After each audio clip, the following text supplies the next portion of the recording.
The people of Texas, the people of District 23, deserve to be represented by somebody who actually is serious about fighting for gun rights, fighting for actual border policy, fighting against the federal government, and somebody who doesn't just go to D.C.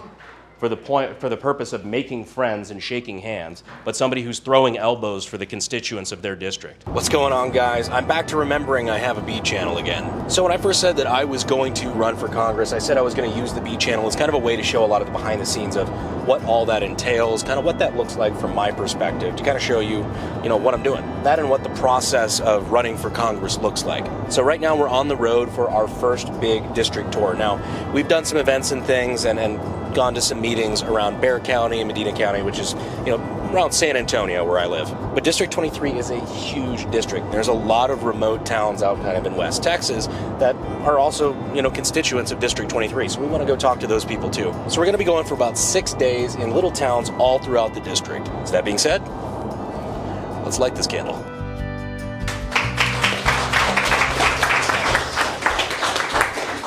First of all, thank you guys so much for showing up. I greatly appreciate it. A little bit about me for those of you who don't know.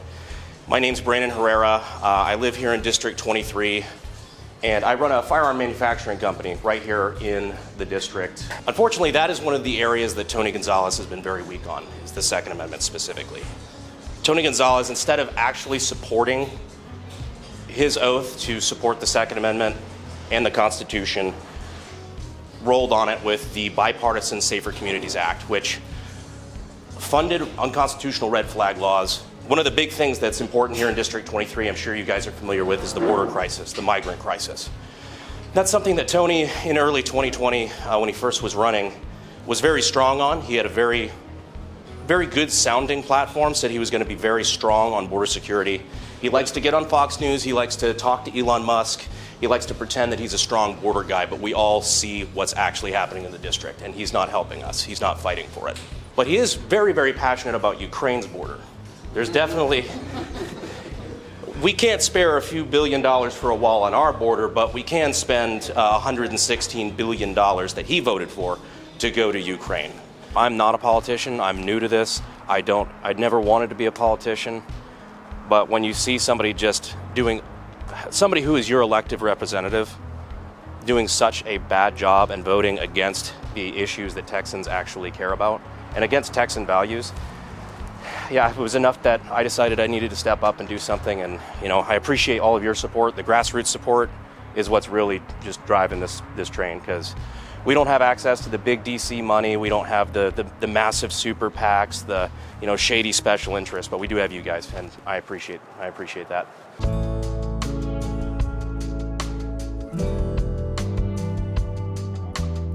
So day 2 of the campaign tour, we're out here at Eagle Pass, Texas. Now, a lot of people know this is one of the few ground zero kind of places as far as the border crisis along the Mexican border. Right over there was where Elon came when he visited this place, and that across the way is Mexico. We were out here talking to a couple of the guys on the ground, guys who are stationed here on the border, and getting kind of a real look at what things actually look like out here. Not what the politicians tell you, not what the guys who have a vested interest in making sure it looks like they have things under control will tell you, what the guys on the ground actually see. And I don't think I've got to tell you guys that it's a shit show. So that's one of the things that we wanted to be able to see for ourselves and kind of talk to the guys here that deal with this every day, because this is one of the biggest problems in District 23.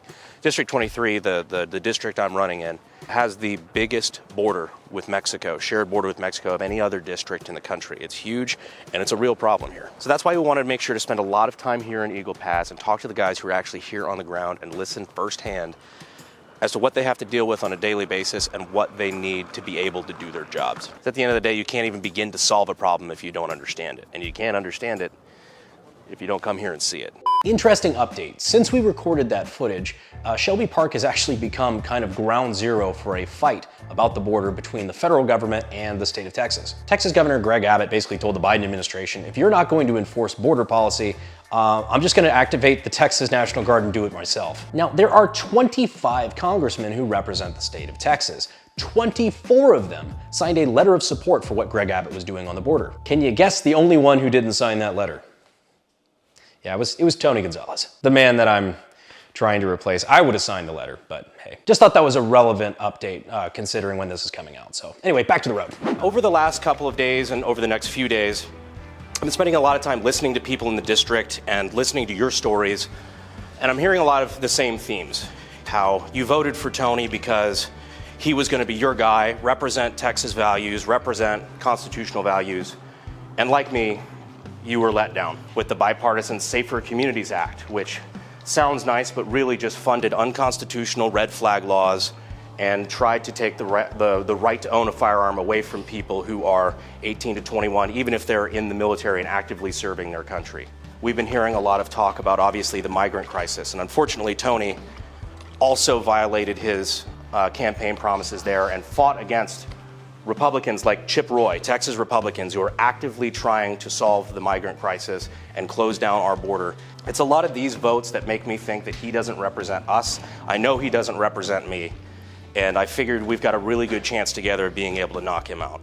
Looking at the other candidates that are running in this race right now, while I may agree with a lot of the things they say, I don't believe that they have the reach or the finances or the resources to pull off a successful primary challenge to Tony Gonzalez. Knowing that I think I do have all those things and I think I do have a shot of actually taking Tony out of office, and knowing that I don't think it was going to happen without me, I think it would have bothered me for the rest of my life had I decided not to. Every time I come down to places like this, that's all I hear about is just a lot of the border issues from the Border Patrol guys, from the National Guard guys stationed there. They're willing to talk off the record about some of the issues that they're seeing every day. And Tony claims on Fox News that he fights for a strong border. He's one of the biggest proponents for real border policy and closing down our border. But when it came time to actually pass legislation that would close our border down, that would help solve this crisis, like HB 2 that was proposed by Chip Roy, he fought it in committee. Tony Gonzalez was the one who killed that bill in committee. Now, he'll never tell you that on Fox News, but that's the way he's voting behind closed doors.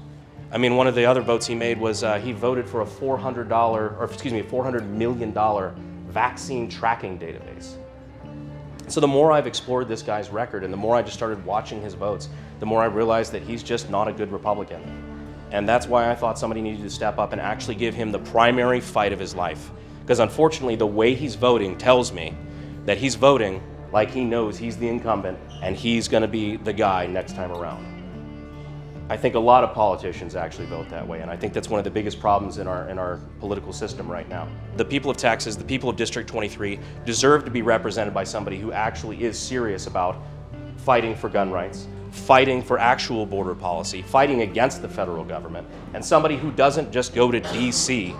for the purpose of making friends and shaking hands, but somebody who's throwing elbows for the constituents of their district. I think that's massively important.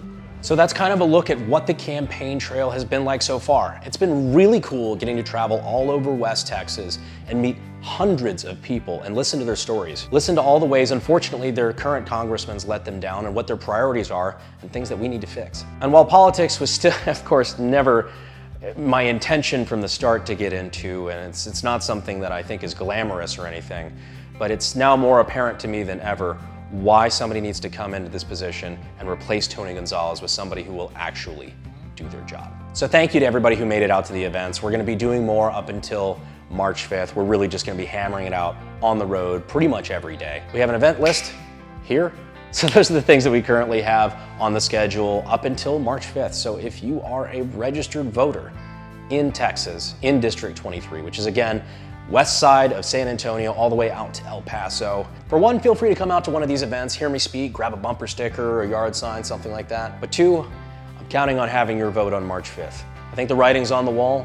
We are going to be the campaign that at the bare minimum brings Tony Gonzalez to a runoff. And from there, it's anybody's game. And I think we've got a good shot at knocking out a bad Republican vote. So as promised, here's some of the behind the scenes stuff from the campaign. There's probably gonna be more to come. I'm learning a lot and it's cool to be able to share this experience with you because it is unique, I promise you that. Anyhow, if you'd like to support the campaign from home, you can go to BrandonHerreraForCongress.com. You can donate there, or if you're in the district, you can sign up to volunteer. Yeah, that's all we got for you this time. I'm gonna get back out actually doing interviews and get back out on the road soon, but I just appreciate you guys watching to the end.